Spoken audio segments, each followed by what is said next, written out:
Hey everyone, this is Scott Bernstein. I think I'm up to part 7 of how to recover from your bilateral retinal detachment.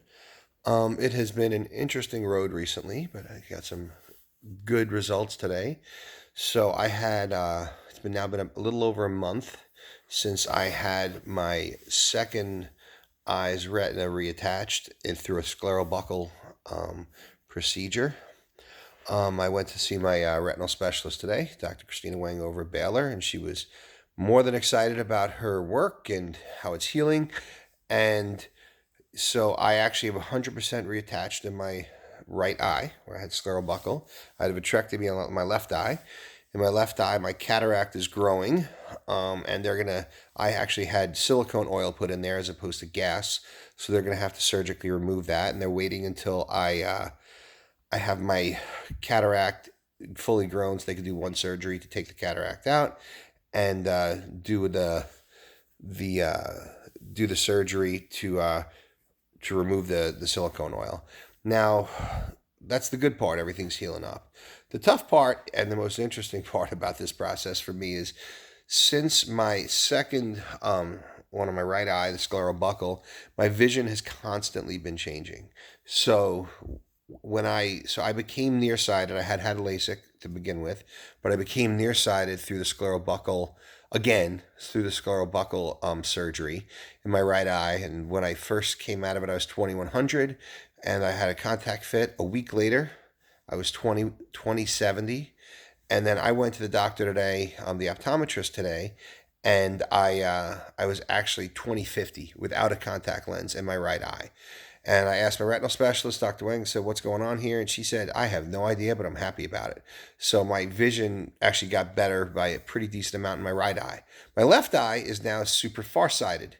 That actually got a little bit worse, but that's temporary until my silicone oil comes out, because the refractive index of my eye changed, because there's actually silicone oil in the back of this eye. This eye, the refractive index of it changed because I have a buckle on it, and the shape of my eyeball has changed. So that's permanent. The one in my left eye, where the silicone oil is in theory, just just for a little while, it is not permanent. Because once they take that silicone oil out, in theory, my eye should go back to where it is. Recently, I've also been having a pretty significant amount of pain around my eye. I've been inflamed in my sinuses, and it has nothing to do with my eyes. My retinas are in tip-top shape right now, but there are things that can happen, and apparently I developed a pretty nasty sinus condition from all these medicines I've been putting in my eye. So that's one thing to watch out for, but it has definitely been a journey. Um, but we're taking it day by day, and we're kind of moving forward from there. But it's working itself through.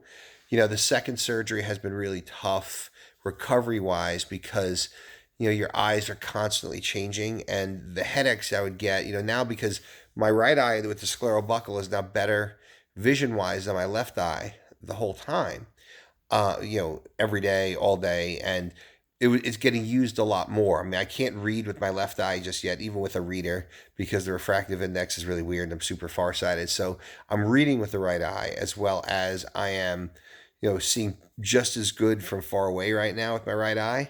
And it's become a bit of a drag, but it's getting there.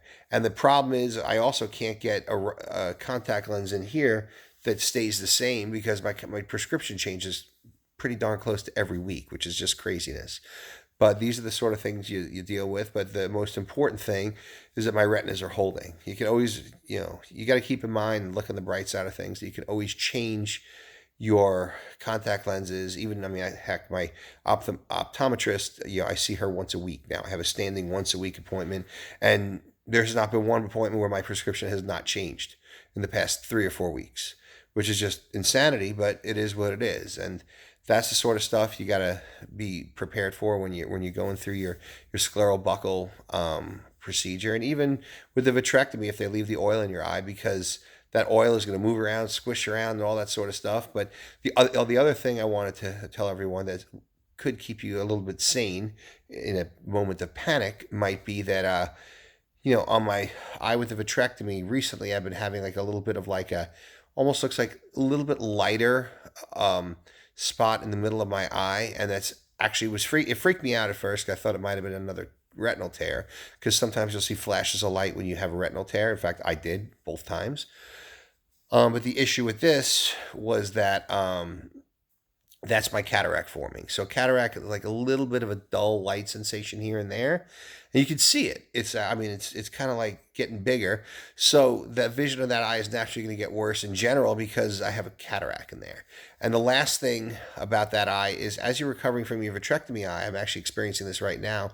It almost on the bottom of your field of vision looks a little bit like flashy, not like a light flash, but like almost like it's shaking.